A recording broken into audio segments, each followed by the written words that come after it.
It's like, who am I going to give this to? And this is so salesy and it's so cringy to walk up and be like, oh, here's a real estate review. It just felt so non-ninja to me. So I found a way to grease the skids so when people get it from me, it's not weird anymore. It was always just in my head that it was weird, but it did give me an avenue where I was comfortable delivering the information because I think that's important. Subtle skills, big results. Welcome to the Ninja Selling Podcast.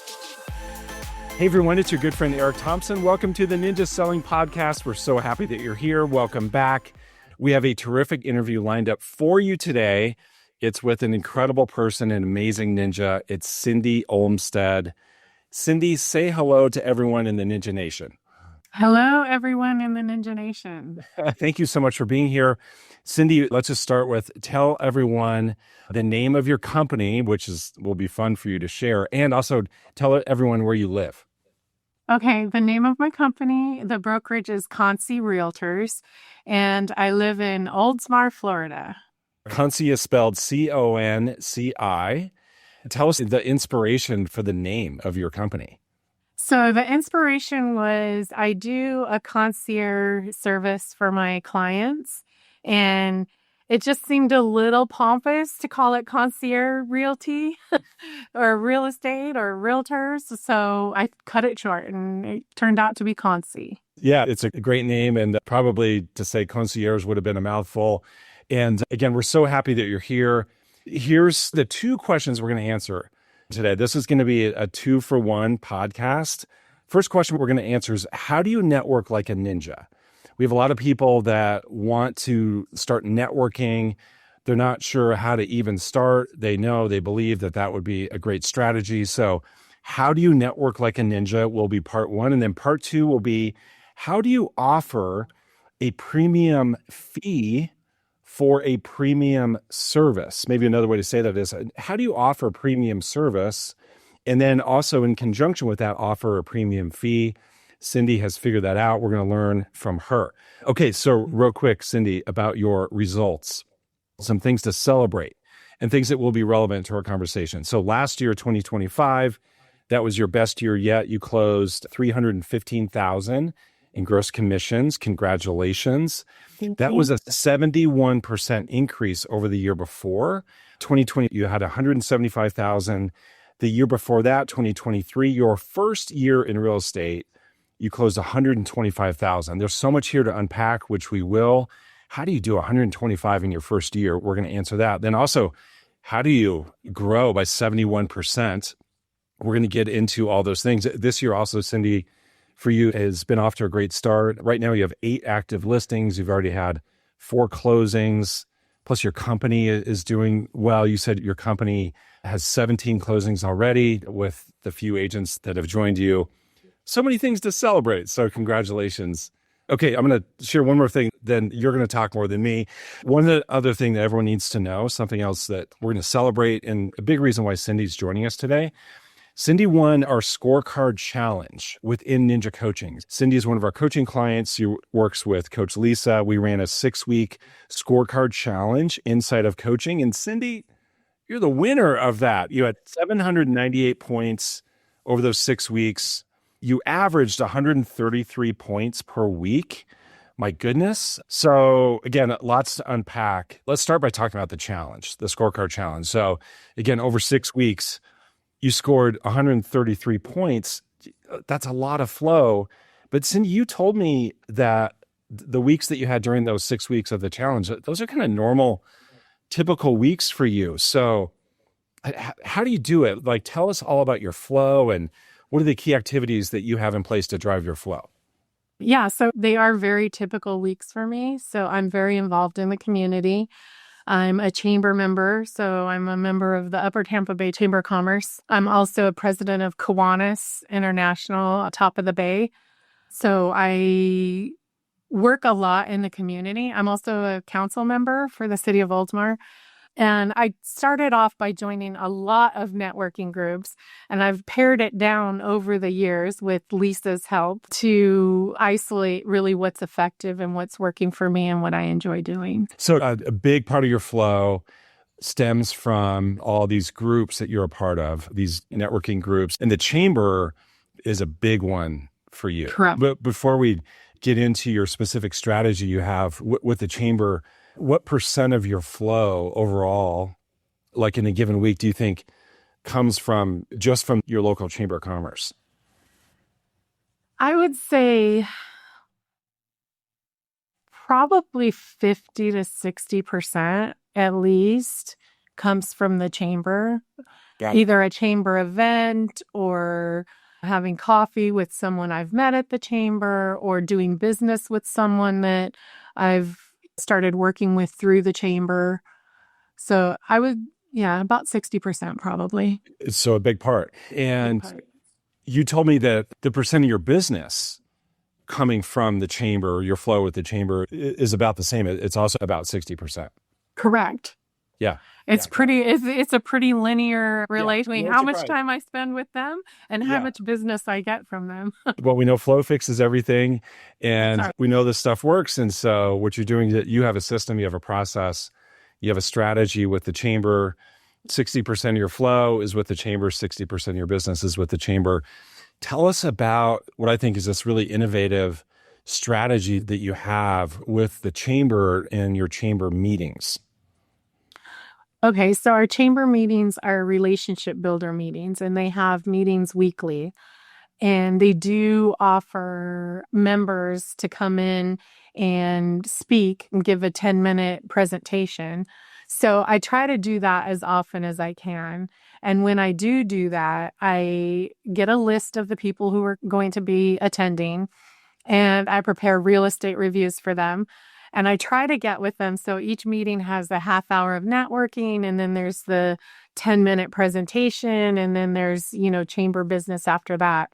So I have about a half an hour to touch as many attendees as I can with a real estate review. And so that's what I do. Okay. So you're bringing real estate reviews for specific people, and your goal is to connect with them one-on-one during this mingling, this networking time. And are these people who already know you and you know them, or are you meeting them for the first time? You see them on the list and you hand them a real estate review, or is it a mixture of the two? It's a mixture of both, but I would say the majority know me and know of me or know me. Yeah. And so you told me that you don't bring a real estate review for every single person who's on that RSVP list. You handpick, you select, you strategize. So tell us more about that, and tell us typically how many real estate reviews are you handing out during this networking time? So there's generally 10 to 15, maybe up to 20 people or more at the event, and I try to do 10. I try to hit 10. I usually hit about 8. So It's a couple of minutes. And basically what I do is I try to, someone who I haven't connected with recently, if they're there, I'll try to hit them, have the conversation and deliver the real estate review. It's not good for business when you hit them, by the way. But I do, so I try to pick people who I haven't connected with recently or who have skipped flow for some reason. So I try to reconnect with people. And then also people who do follow up and ask questions about the real estate reviews from the previous presentation. I'll sit with them as well. You just mentioned the presentation. So let's talk about that. So again, during these meetings, the chamber allows for someone to offer a 10-minute presentation. And so you do your best to be on that agenda. So tell us how often you end up on that agenda, and then tell us the topic, which is kind of fun. What is the topic of your 10-minute talk? Yeah, so generally it's quarterly.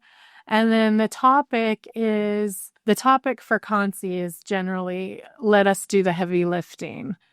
And so I go through the presentation of what our premium service is and how we've helped people in the community and that type of thing with their move or their downsize or, whatever the activity was. Got it. And it will touch on, and more than touch on, the premium service here in a little bit. And don't you also, Cyndi, talk about the real estate review during that 10-minute presentation? You give people an overview of what it is? I actually do give the real estate review. So I do one for the city of Oldsmar or West Chase, wherever the meeting's being held.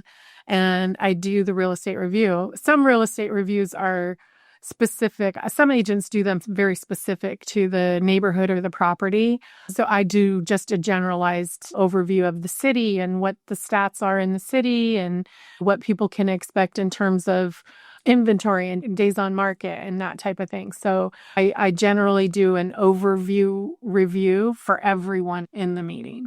Got it. So on the screen is the actual real estate review and what would be the contents of the real estate review. So because people are seeing market stats, seeing recent activity, and are we right on that? And Yes. what else what they see on the screen? Yeah, they'll see. So I'm a Focus First advocate and user. So I do put in some of the quarterly, the federal quarterly material. And then I break it down by our, Southeast because we're in Florida. And so what that does is it familiarizes them. So if they ever get a real estate review from me, they already understand what they're looking at and what the dark red means versus the blue on the map. So if you're Focus First users, right? If you know, you know. Yeah. And you're referencing the Federal Housing Finance Authority's quarterly report. Correct. And Focus First creates a really fantastic update and summary of that. So all at once, you're connecting the dots for the people who receive the tangible real estate review from you when you were networking. Tell us how you introduce one-on-one the real estate review. So maybe even pretend that you know me and there I am at the networking event and you've prepared a real estate review for me. I'm guessing people are wondering how that goes. Like what do you say when you hand it to me? Just to kind of walk us through that. Yeah, so I do pass them out. So I'll pass the general review out for most people. And people are sitting down. So as I'm passing them out, I'll say, hey, Eric, I know you live in Oldsmar and today the presentation's on Oldsmar and I'm going to go through this real estate review. This is something that I offer to my clients generally on either a quarterly or annually basis, whatever their preference is. It helps with insurance purposes, which we know in Florida is a big deal. You don't want to be undervalued with your insurance agent. So you can use it for that. But it also just gives you an idea of what the market looks like.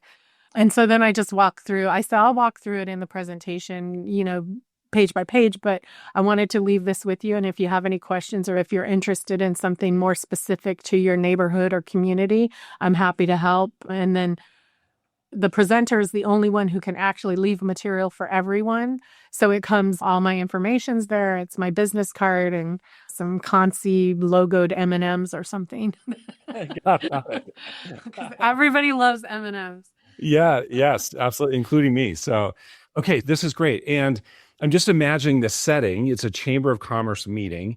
You are the speaker, and there's so much permission, and it's also so relevant. We're there to talk business, and we have permission to talk about our own business. And there you are adding value to these people.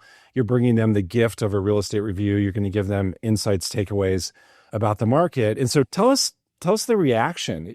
How do people respond to this? So favorably. I mean, that's the first question anybody asks when they find out you're a realtor, right? Is how's the market? So you have something tangible to hand them and really talk about how the market is. So it's seamless, I think, in that environment because people are expecting you to talk about real estate and talk about what the market looks like rather than a huge presentation on, here's all the numbers and going through everything in the minutia.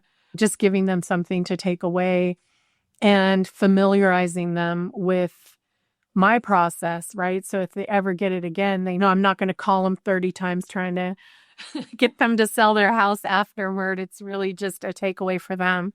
And then people have also, at the end of the meeting, everybody has comments, and the comments are, oh, this is great. It's good to have all this information in one spot. Thank you for the information. And then people often call me afterward and ask, can I get a copy of that for my neighborhood? And I'll just send it over or meet with them and give it to them. And I want to just say real estate reviews were really tough for me when I first started. I think there's people who love real estate reviews and they're all gung ho. I was one of those where it's like, who am I going to give this to? And this is so salesy and it's so cringy to walk up and be like, oh, here's a real estate review. It just felt so non-ninja to me. So I've kind of found a way, right, to grease the skids. So when people get it from me, it's not weird anymore. For me, it was never weird for them. It was always just in my head that it was weird, but they always appreciated it, I'm sure. But it did give me an avenue where I was comfortable delivering the information, because I think that's important. Is Absolutely. if I'm not comfortable talking about it, it's going to be weird. Yes. Yeah. If you initially feel weird, it'll feel weird for them too, but you figured out a way to do it like a ninja, and it's value add. They love it. And so often they want more information, more detail. Yeah. And I'm telling you, there's something to the one-to-many approach. Networking gives you that, it's the conduit for that, right? One-to-many conversations, one-to-many real estate reviews, one-to-many Ford conversations. You're in a group of people. It's easy to talk to 10 or 12 people and find out, how their wife is or how their kids are, or what's going on at lacrosse. The conversation is just so much easier in a one-to-many setting, and it makes that 50 live interviews feel not so daunting.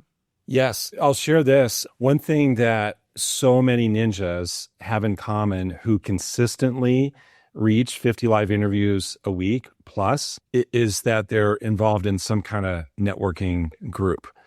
That could be like you, the chamber, or it could be a book club. It could be a choir. It could be a hiking club. It could be anything, but they get themselves into groups, get themselves into rooms where they create those opportunities. I remember, Cyndi, watching the scorecard challenge that we were doing within coaching and people submitting their scores.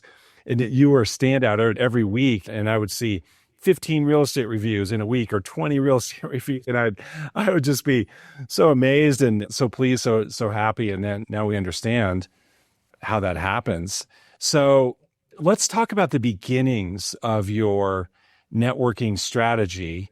Tied to this is the fact that in your first year, you did $125,000 of income, which is remarkable for anyone, and especially in the first year. So tell us about that. Why did you decide on this strategy? And you went through a very specific process that got you to where you are today, to being very focused on just a couple groups, but you didn't start that way. No, I didn't. Tell us all about that. Okay, so I was very blessed to be introduced to Ninja right off the bat when I started in real estate. So I moved here from California. I was new to the area. I had a career before this that was mostly nothing to do with real estate, and decided real estate was what I was going to do for my career in Florida.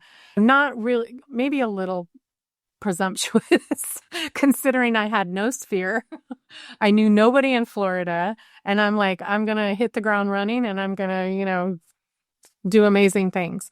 My first meeting was with a market president from Berkshire Hathaway Home Services here in Florida. Amazing guy, amazing ninja, Sean Swager. I'm going to name drop. He gave me a book and told me I was still interviewing other brokerages. The office was in the same community I lived. So he gave me the book, and it was the Ninja book. So I started listening to the Ninja podcast. And I remember there was one podcast with Larry telling his story, or maybe it might have even been in the book as well, but his story of landing in Fort Collins and had a corporate career before, which I did. And I ended up wanting to stay in Tampa. And I was in an industry where there were very few opportunities at the level I was working in before. So very similar, just a really similar scenario. And then he said he started going to these newcomers groups and he just started meeting people out in the community. And so I said, okay, that's what I'm going to do. So I'm telling you, you were talking book clubs and newcomer clubs and hiking clubs and chamber of commerce. I must have been a member of like 5 different chambers, every BLS, GFWC women's club. I mean, newcomers clubs from Clearwater Beach to South Tampa and North Tampa, New Tampa. I was all over the place. And for the first 6 months or 5 months, from August until December, that is all I did. I did the training, which Berkshire Hathaway had amazing training.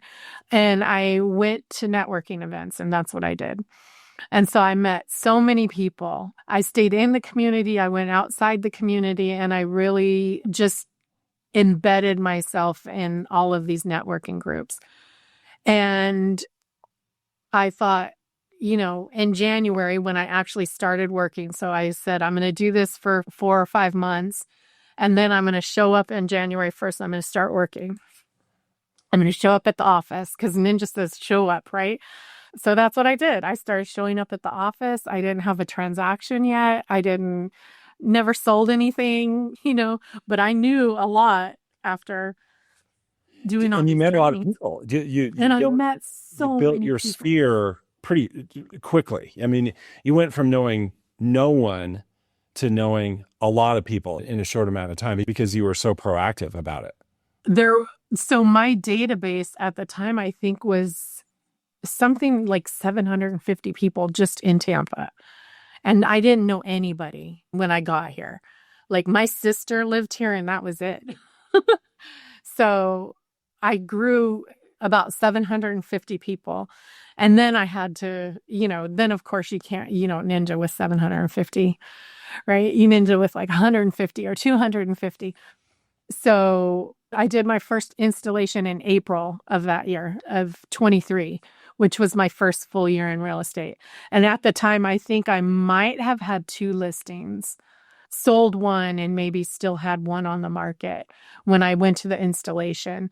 And that was just it. It all came together after that. Yeah. Well, combining your skill set, your work ethic, all these relationships you had just built, now you're going to apply the Ninja system, and that's what caused that great year. Yeah. And so tell us now how you knew from the beginning that was not sustainable, but how did you pare it down? What was your process to get focused? So my process to get focused was an exercise after the installation. I met with the coach, and it was Lisa, and she asked me, how can I help? And I said, well, I've got all these people, but I don't really know them. I don't feel comfortable just calling them up. And so she gave me the database exercise of going through my database and asking myself the 4 or 5 questions. And the one question that really stood out was, do I know them and do they know me? So when I was going through the database, I had every business card that you can imagine. I mean, stacks of it. I had to get a business card reader because I didn't have enough time to put in all these business cards all the time into my database. So I went through 750 people and I asked myself the question, do I know them? Do they know me? Is it somebody I want to do business with them and their friends and family? Do I enjoy them enough to spend time and money building and maintaining a relationship? And the one where I always got stuck was, would I be upset if they used a different realtor? I did go through that exercise and that helped me pare down my database. And I went from 750 to probably 50 at the time. Very strong, solid, these are the ones I want to stick with. And then I coded them, the A's, right? Those were my A's. They weren't raving fans yet, but they were the ones I wanted to stick with. And then I had another subset where it was like, are these people who interest me and could I potentially build a relationship with them? And it turned out that they were all chamber or GFWC Women's Club. So I really cut off at that point, the newcomers clubs and the book clubs and all the other millions of networking things that I did. I did stick with one senior networking group, one women's group, and the chamber. Got it. So, and Kiwanis. Yeah. Yeah. I mean, you said, you know what, these are my people. And that exercise you went through, asking those 5 questions, allowed that to become really clear for you. So interesting. You went from one person to 750. You went from not enough to, frankly, too many. But then you went through a process to get focused. And then the rest is history. Right. Yeah. Raise it. Yeah. Amazing. Thank you for sharing that. A lot of people wonder many questions. How do I build my database? I don't have enough people. How do I pare down my database? How do I network? I hear about networking, but what does that look like? I think you just helped a lot of people. That was part 1. Let's shift now, Cyndi, to part 2. Part 2 is about your premium offering, your premium service. We'll specifically talk about sellers. Of course, we're not going to talk about fee. We won't talk about specific numbers, but we'll talk about frameworks. And we're going to do this because people wonder, do I have an opportunity to offer a premium service? Do I have an opportunity to offer different tiers? Is it right that I only offer one thing to my seller, one offering, one fee? What if there were tiers? Is that even possible? You've solved that. You've solved that riddle that for some people it's a mystery. So tell us, without discussing fees, tell us the framework of your offerings, plural, that you offer to a seller. Okay. So I always approach a seller and say, I offer premium services across the board. So anything I do, even the basic service, is a premium service. So, but I have 3 levels of service that I provide. One is the basic level of service, which includes selling your home, right? All of the marketing. I do stage and do pre-listing inspection. I also offer 4 hours of handyman service to cover any of the, GFCI outlet changes or cleaning the air ducts or whatever. So I give them 4 hours of handyman service that they can use either to knock out some of the pre-listing items, or we can wait. And when we get an offer, if there's a request to do any of that activity, we can use it at that time. And that 4 hours it could be 3 hours, it could be 7 hours, but it comes with the basic package. And then I have a second level that helps coordinate the home prep. So, if rooms need to be painted, if the landscaping needs to be done, whatever comes up for an agent. Some agents go with a list, right? Here's the list that you need to knock out. And as soon as these are done, we're going to be available to sell it. So I do that for them and I charge a premium for that. So you're coordinating those things. And I'll coordinate the activities, and I offer 2 ways to do that as well. I'll either do it by reimbursement at closing, or they can handle all the billing themselves.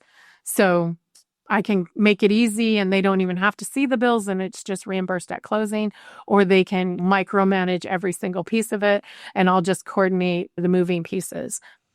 So that's the second level. And then the third level is an all-inclusive concierge level move service. So it's basically move management, home sale prep, and selling the house. So you get all 3. And that is a service that I offer. Everything's through closing. I handle all the details, all the billing. I pay the bills. Everything's settled at closing. So I'll start with the basic, right? It's the staging, the pre-listing inspection, the handyman to do any repairs, the home prep, which is the landscaping, getting a pool guy in. If the pool's green or blue, we start from there. Landscaping, painting, any type of faucet repair, changing out fixtures. I change light fixtures. To the stager will come in and say, we need this, this, this. So basically just getting the house in tip-top condition to get the best price for the seller. And then I also bring someone in to pack for them. They'll help with floor planning if it's a downsizing situation. We'll coordinate estate sales or donations. We do the settling when they get to their new home. So we'll unpack. We give them a day and then we bring an organizer in to button up the shelves and The handyman comes in and hangs the pictures, and by day 3, it's like they didn't move. They're settled into their new home. So it's a complete service. Yeah, complete. Hence the name of your company. And that's the reason why. That's how those dots are connected. Cyndi, at that highest level, is it like a single percentage that you offer to every seller, or does that become a customized approach, so a customized bid, so to speak, based on the situation? So it is very customized. So I do an intake. I have an intake form where I go in and yes, we need this. No, we don't need that. The stager or interior designer may come with me, or I might just send pictures.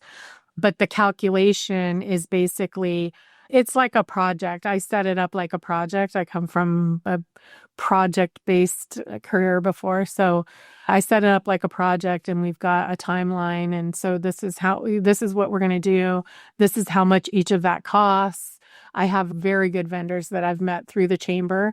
So I use them on the regular. So I'm very familiar, and I can talk to them if I underestimate or overestimate, if I underestimate, they'll work it out with me.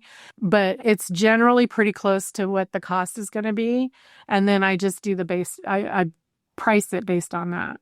Got it. And you also told me you're very transparent with the seller that, look, there is a markup here, and this, by the way, I earn my fee, and it's part of how you're paying me for my time. And you're very transparent up front. And it's percentage based. So I do roll it into my commission. So my fee is based on the price that I get for the home. So if I don't price it right and it sits on the market, I'm the one out the cash in the Yeah. You're not, right? You're really partnering with the seller. Right. And I'm taking risk, right? Because they can accept any offer they want. Right? Yeah. So I'm taking a risk, but they're also paying a premium. So that's the way I explain it. And if they ask me what that premium is, I tell them, look, all of this is an estimation. I'll show them the estimation if they care. I've had one or two that cared and looked at it, and many of them don't. Yeah. What percent of your sellers choose the highest tier? When I present the highest tier, it's about 90%. Out of 10, one might say, no, I want to do it a different way. I would say 90% profit. And how often are you presenting that highest tier? Most of the time. It's a niche for me now. So I work with a lot of different independent living, and I work with a lot of seniors. They call me when someone's in a state of being overwhelmed and paralyzed by the thought of moving. I'm kind of I go in and help that person or that couple, whoever it is, just get it done, because it's kind of how I started. One of the people that I met was through the chamber. She was a manager who's now a good friend of mine, manager of an independent living community. And she had a couple who had put their house up for sale. They really needed to move into a safer environment. They had a huge house, and it was just overwhelming. They tried to sell it at one point, and it didn't sell. And it was a beautiful home. There was no, I to this day, I don't know why it didn't sell, but it didn't. But I just saw how the struggle that they were having. And at that time, I was very, very new. It was probably my third transaction. The gentleman was 87 years old. His wife had plates hung on this 12-foot ceiling. There was a ledge where she had plates all the way around the dining room, the living room, the family room, about 4 feet apart. So not quite getting up on one ladder and reaching and grabbing two for one shot. It was one ladder per plate, one ladder climb per plate. And I told the couple, let me send someone to get these down. He was like, no, I'm going to get them down. And sure enough, I came back the next day and I knocked, and he yelled from the couch that I could come in, which he never did. He always greeted me at the door, and I walked in. I looked at him and I was like, Fred, you're not getting up today. What happened? And I look around and all the plates are gone. So he had gone up and down the ladder probably 30 times. And after that, I was like, I've got to present something that is a no-brainer for people, because otherwise they're going to drop a dollar, trying to pick up a penny. That's how this came up. I was like, I'm just going to package it. It's one commission rate. They don't need to know the details unless they want to. And that's the way I've handled it ever since. So, And you're now known for that. Like you yes. mentioned, Yeah. Cyndi, in the installation, we talked about the value wedge, having a value wedge. And there's some things that you'll do similarly to other realtors, but your wedge is what you do especially different and what's very relevant to your sellers. And you figure that out. You have a niche of people and you've created an offering that's very relevant to them, very valuable to them. And you will refer out business that you don't think is a fit for this. And this really works for you. We say the goal of ninja selling is to increase your income per hour so that you can have a life. There are lots of ways to increase your income per hour. One way is by increasing your fee. And so if you're going to increase your fee, you are going to find ways to be very valuable and very relevant. And you figure that out. Anything else to share about that offering and how you present that to a seller? I just think that people see the value that you see in yourself, right? And that's what really attracted me. I mean, there's a couple of things about Ninja that really stuck out from the beginning. One of them was showing up, right? And the other one is just knowing your value. You have to know your value. I listened to a podcast early on in Ninja. The bottom line was she was getting awards for GCI, but wasn't getting awards for volume. And I was like, that's what I want to do, right? I want to get awards for GCI, but not for volume, because that sounds like you're living your best life, right? And still making a good living. And so that I listened to very early on and it stuck out. And the thing that she talked about during that podcast was just know your value, know that you're providing something that either others aren't providing or they can't put it together.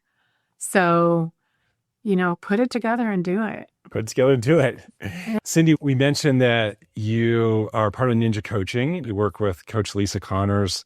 Tell us how coaching has helped you, and maybe even start with what was going through your mind, what was happening with you when you decided to hire a coach? Yeah, so I went to an installation. Like I said, I had 2 transactions at the time. I was not used to not making any money. It had been 6 months and I'm like, 2 transactions and I've been here 6 months. This is not working out for me. Like I got to figure something better out. And so after the installation, I spoke to Lisa and did the database exercise. And I was like, this really makes sense. And I couldn't have come up with that by myself, right? Because your mind tells you the more people you know or the more people you have, right, the better leverage you have. I have my own brokerage now, so I have agents that I can help and give them the business. It's just a lovely thing. And if you're not tied to the outcome of every single thing you do, it's easy to pick and choose what's right for you and what feels right. I thank her for that, because without her, and I've got crazy ideas all the time, and she really helps me. I'm not sure if she helps me make them crazier, if she helps me tone them back, rein them in. But, I just love it. I'm a very community person. So I run it past her. And next thing you know, I'm scheduling a 4th of July parade for golf carts and bicycles in the community. And here we are. July 3rd, if anybody's interested. Got it. We'll be there. All right. Golf cart. Well, Cyndi, we just want to celebrate you. You've built such a ninja business. You offer clearly amazing service to your clients. And I can only imagine the experience that they have. You're adding so much value in your community through all the different ways that you're involved. And you're just an inspiration to a lot of people. And I want to acknowledge that and celebrate that and say thank you for being with us here today. Well, thank you. I thank Ninja for being where I am today. So I think this is a double-edged grateful sword right here. I mean, I've been through a couple installations and Ninja now, and every time I'm involved in something ninja, I learn something and I come out with something different. And it's really helped my business. And I just want new agents to know that it's possible, like it is possible to have a really good business really quickly. Well, I know so many people learned from you today, Cyndi. So many takeaways. Again, thank you. We're so grateful to everyone, as always, for tuning in and engaging. Thank you for being here. As always, we look forward to seeing you on the next podcast. Take care. If you enjoyed this episode, visit us at theninjasellingpodcast.com to learn more about ninja selling classes and coaching to get you started or further your journey on the ninja path. Thank you for joining us. Now go have an incredible day.